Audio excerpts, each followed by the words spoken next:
we will learn how to examine the tympanic membrane in a patient of the ear case. So this is the oral speculum, as you know. It is of two types. One is black colored, one is metallic colored. Black colored we prefer because it avoids the reflection of light. So when you do the examination of tympanic membrane, you have to pull the pinna upwards and backwards in cases of adults and downwards in cases of children. You have to use the largest possible size, and while putting this ear speculum, you have to do a rotatory action so that you will not traumatize the external auditory canal and you will not cause the pain to the patient. Now you have to focus your light through the external auditory canal over the tympanic membrane. We will see the details which you can see on the tympanic membrane. I will show you on the diagram and the pictures.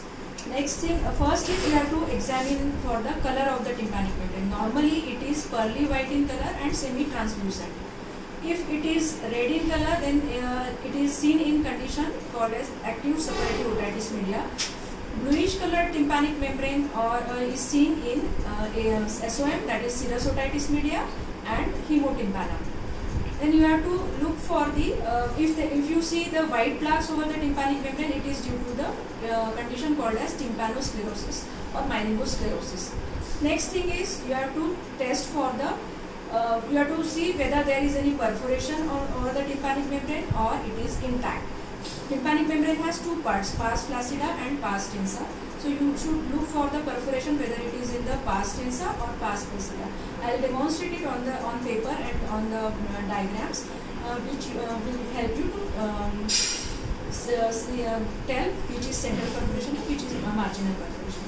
Next is you have to examine for the mobility of the tympanic membrane. This is the instrument called as Siegel's pneumatic speculum, with which you can test for the mobility of the tympanic membrane. It has a magnifying glass, so you can see the magnified view of the tympanic membrane. You have to insert it in the external auditory canal the way you insert the usual ear speculum. Then you have to press this balloon.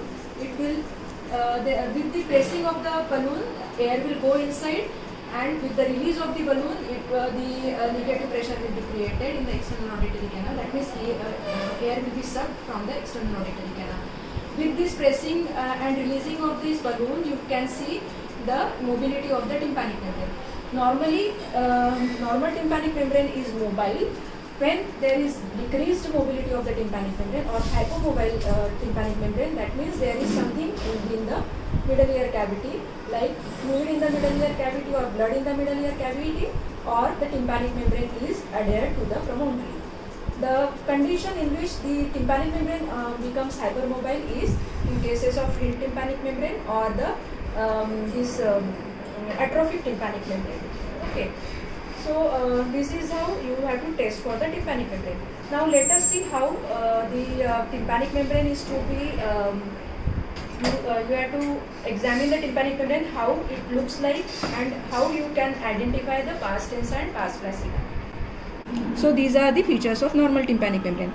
When these folds become sickle shaped, or there is a distorted or loss of light reflex, and handle of malleus becomes foreshortened or retracted medially, then it is the and this lateral process becomes more prominent, then this is called as the retracted tympanic membrane.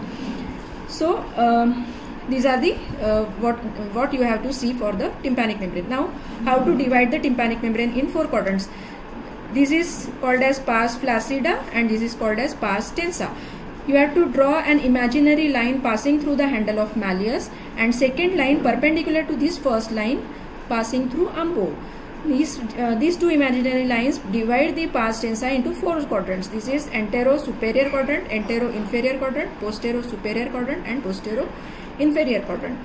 While examining the tympanic membrane, if there is perforation, you have to describe the perforation in relation to these four quadrants. Now what is meant by central perforation? Look at this monitor of the laptop. Here you can see pearly white normal tympanic membrane. This is a red tympanic membrane, bulging tympanic membrane seen in exudative stage of the ASOM. This is also a bulging tympanic membrane with a nipple sign seen in suppurative stage of the ASOM. This is also the same condition. And in the next slide, you can see there is a central perforation in pars tensa. Now what is meant by central perforation? Central perforation is a perforation surrounded from all sides by the intact tympanic membrane or at least an annulus. The small central perforation is a perforation when it is of size of 1 quadrant.